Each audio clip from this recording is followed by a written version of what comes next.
employees as a cost. Employers see employees as assets. So it depends on the kind of organization you have. And having advantages about you seeing your employees as a cost, it has its own advantages, it has its own problems. But most of the time, it is important for businesses to see their employees as assets. Why? Because when you see your employees as assets, it means you think about their welfare. And when you think about their welfare, they will also be happy and motivated. That increases the productivity and output of the company. I think we understand that.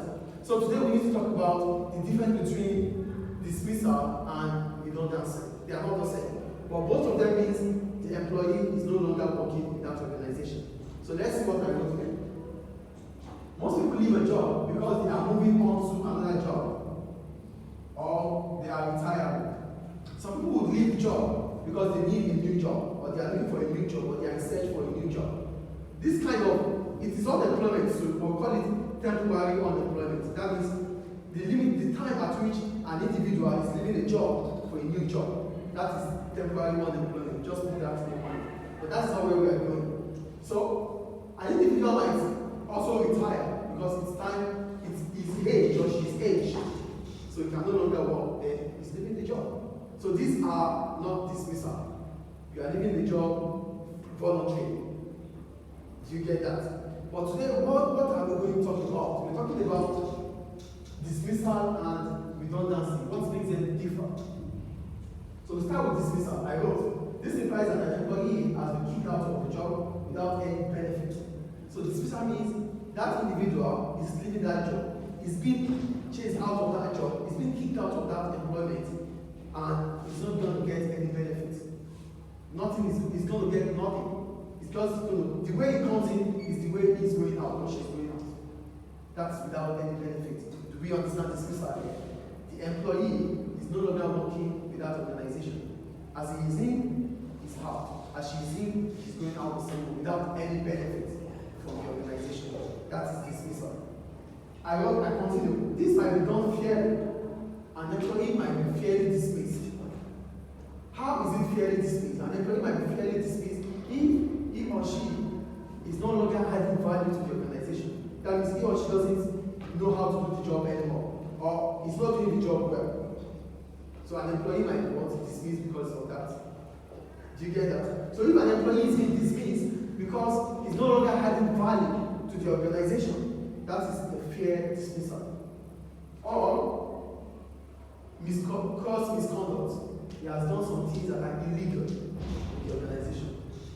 Maybe bribe, maybe fraud, or whatever it is.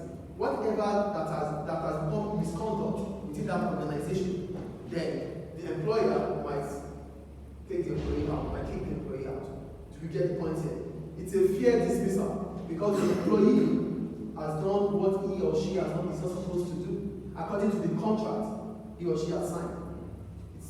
It's a fair dismissal if the employee can no longer add value to the organization. So why do we continue to pay you when you cannot give us what we want anymore? So that's the fair dismissal. Do we understand fair dismissal? Okay.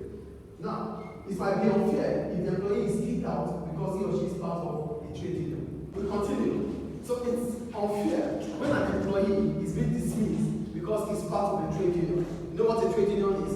A trade union is a group that protects the interests of its members. So most of the time, they are pressure group. They give a lot of pressure to employers. So employers do not really like workers that are part of or that are members of trade union. So if your employer kicked you out or dismissed you because you are part of, you are a member of a trade union, that is unfair dismissal. Do you understand? If your employer kicked you out or dismissed you from work because you are part of a trade union, it is unfair dismissal. And if you have not done anything wrong that warrants your employers to kick you out or to dismiss you, it is what? Unfair dismissal. But these things have to go through different hearings. We have to be sure that whatever the employers have done are done justifiably. Do you understand? Yes. So that's about dismissal. So we go to redundancy. What is redundancy? It's a legal way of dismissing employees. It's a legal way of dismissing employees. What does that imply? It means that an employee is considered as surplus to requirements. So an employee is what? Surplus to requirement. He or she doesn't have any job again to do in that organization. The jobs available are not sufficient for that employee, so he doesn't have any job anymore. That is unfair. That is redundancy. Do we get redundancy here? The employee is leaving that job not because there's misconduct, or because he's part of a trade union. No, he's leaving that job or she's leaving that job because the organization or the employer do not have any job for him or her anymore. That is the redundancy. Do we understand redundancy here? An employee is leaving the job or is out of the job because he or she is surplus to requirements. When we say surplus to requirements, it means the jobs available are not sufficient for those numbers of employees that are available. Do we understand? Do you understand this? Do we understand this? So here this is a legal way of dismissing an employee. This implies that the employee is surplus to requirements. The redundant employee is entitled to redundancy payments. He gets a pay for that. Unlike dismissal. When you are being dismissed, nobody pays you for that. But when you are being made redundant, you get a severance payment for that. Do we get it? So do you understand the difference between redundancy and dismissal? In dismissal, you don't get any payment or severance payment. But in dismissal, nobody pays you. The employer will not pay you. The employer will not pay you. But for redundancy, the employer will pay you for letting you to leave the job. Is it clear? And so, is it illegal? It's legal. Is it illegal to fire an employee based on their race, religion, sex, etc.? Yeah, it depends. That's why I said when it comes to fair and unfair dismissal, it depends on the situation or the contract situation. Everything will be based on the contract. There's a contract between the employer and the employee. That is the employment contract. So the employment contract will state if that employee has been dismissed fairly or unfairly. We wouldn't know here, but there's always what relationship between employers and employee. This is where we know if the employee has been dismissed fairly or not. But we won't know because this is just a note for us. So whatever happens between the employer and the employee, it could be a court case, it could be anything, but it will be based on the contractual agreement between the employer and the employee, which we don't know. This school has its own rules and regulations, yes or no? So when I was signing my contract, there are rules that guide what I do, yes or no? So if I'm going against those rules that guide what I do, if they kick me out of the organization, it's fair. But if I have not done anything wrong and I'm being kicked out based on my contractual agreement, that is what unfair.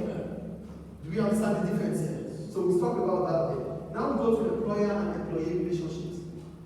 The relationship between employer and employee starts that day the employee gets the job. You stop being a potential employee to become an employee. So the day you become an employee is the day the relationship between your employer starts with you.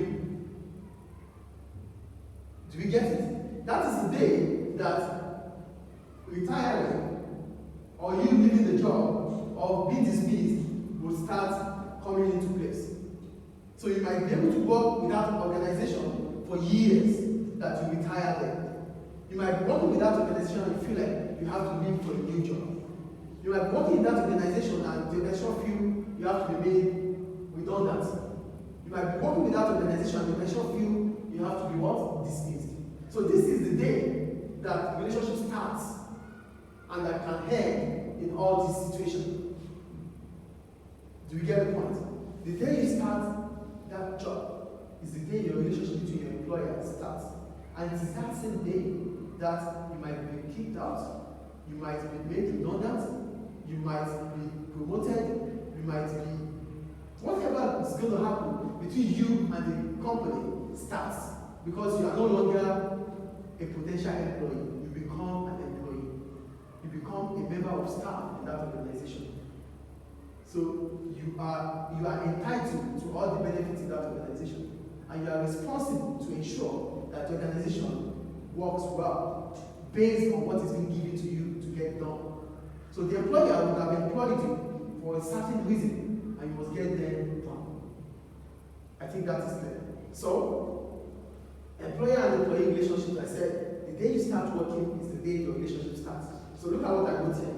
When someone gets a job, the relationship between him or her starts with his or her employer. But the day you get the job, that's the same day your relationship starts. If the relationship between employees and employer is positive, the employee will be happy and motivated, which may result into increasing productivity and output for the employer. So if your relationship, as it's going to start, if your relationships are positive, if you have a positive relationship with your employer, you will be happy, yes or no? When you are happy, you will be motivated, yes or no? Motivation will increase your productivity. And if your productivity increases, the output for the organization will increase. So it is a win-win situation for employers and employees. What do I say? A win-win situation for employers and employees. Because when employees are happy, employers will gain. Because employees will increase their productivity. Are you guys with me? But most of the time, the relationship between employers and employees are difficult. Why? They are difficult because employers have their own objectives and interests. The employees have their own objective and interest. Are you guys with me? Yes. The relationship between employees and employers are sometimes difficult. And most of the time they are difficult. Why? Because employers, they have their objectives and interests. The employees, they have their objectives and interests. I wouldn't take a job because I wouldn't just take a job because I want to take a job. I would have taken the job because the job fits in my interests and my objectives. Same goes to the employers. The employers will not employ you if you don't fit in their interests and objectives. So most of the time, there are conflicting interests and objectives, which causes what? The relationship to be negative or difficult. So let's look at the reasons why relationship between employers and employees might be difficult. Number one, rates of pay, the amount payable to employees. Businesses want to reduce their costs, yes or no? Because in the course of reducing their costs, it's when they can become more competitive, isn't it? Do you get what my point here? Employers, they want to ensure that they can reduce their cost. Part of their cost is the wages they pay to employees. Yes or no? Yes or no, please? Yes. Great. So what happens here?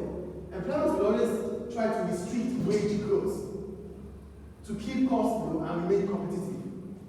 They will do what? They want to restrict or restrain wage growth. They don't want to increase the wages they pay to employees. Because if they continue to pay high wages to employees, their costs continue to rise, which might make them to be out of business. But they want to remain competitive. And to remain competitive, they have to find a way to be effective and efficient. And to do this, they have to reduce their costs. Well, it is a contrasting situation to employees. Employees want high salary, they want high wages, yes or no? But employers are not willing to pay more. Employees want more. There's conflicting interest.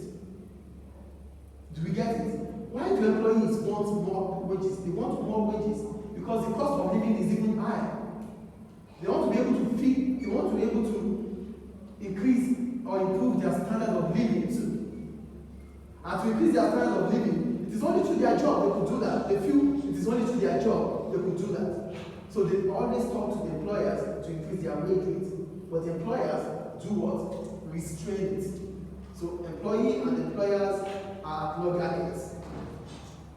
They are both not happy. Conflict between them. Do we get it? Good. Two, the introduction of new technology. When we talk about technology, businesses would always want new technology. They always want advancement in technology. Why? Because it makes the job becomes more effective for them. And efficient, yes. They become more effective. So, what happens to business, to employees? Employees have learned, they would have gone through different training to become what they are becoming. But now, suddenly, the business wants to change the method of production because there's the introduction of technology. So employees feel it is a waste of time for them. It takes away other efforts. I have been trained for 5 years and I've been using this technology for 5 years. now the company is coming with a new technology that I have to learn again. Do you understand? So it becomes a problem for them. They're like, why do we always have to be trained and trained and trained and trained?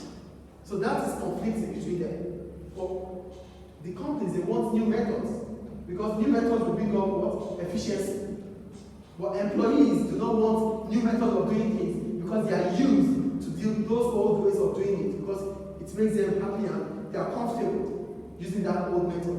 So there's conflict between employers and employees. Is it clear? Yes. The third one, flexible working. We're talking about flexible working. Here we're talking about workers and employees in the employers area.